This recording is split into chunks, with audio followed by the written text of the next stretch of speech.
This is Farmer Phil in the Zombie Alien Robot Apocalypse Invasion Takeover. It's one of my first 3D games, and I made it in 3 hours back at the beginning of 2021.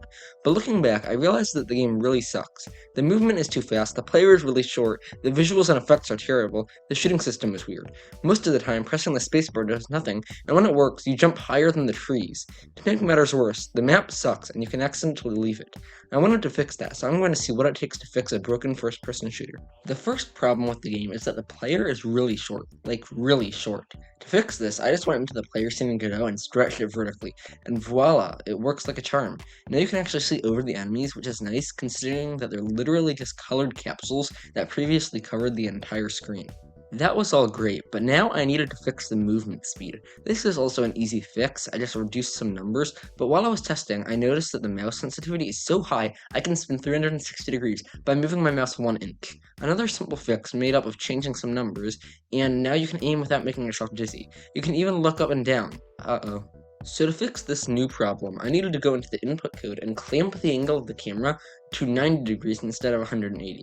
Now looking up doesn't flip the world, and looking down is just as great, except that now if you look down and shoot, the game freezes instantly. I quickly realized that the problem was that the player was effectively shooting themselves in the feet. Since the player had no code to manage being shot, the enemies being blobs that kill you with a touch, the game was freezing because it was calling a function that didn't exist. Normally this wouldn't be a problem because the bullets are made of raycasts, which have a disable parent variable that keeps them from colliding with their parent node. The problem is, the bullets were under the camera node, not the player node, so it was still detecting the player's hitbox.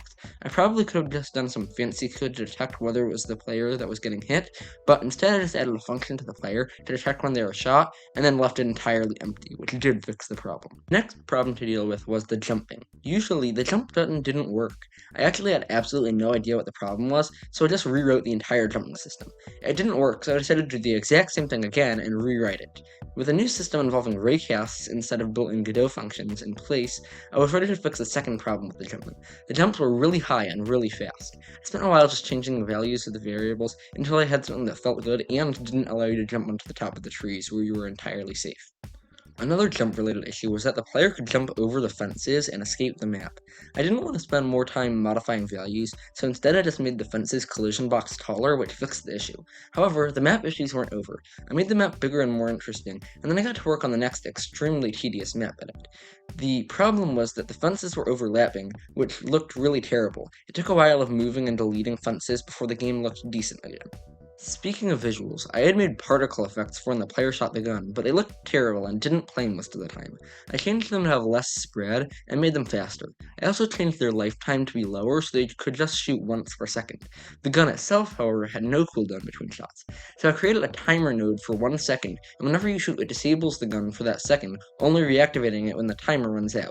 To finish up the visuals, I changed the position and angle of the gun model, and I modified the lighting a bit. At this point, I was almost done. I decided to change the enemy spawning to get more frequent when you have a higher score, so that the game gets harder over time. This new spawning system made the game much more interesting because it starts easy and gets really hard. By now, I was actually really enjoying playing Farmer Phil, so I decided to finish up by fixing some problems with low frame rates. It took a while, but I was succeeding at fixing my old FPS game. That's it for this video. If you enjoyed, please subscribe.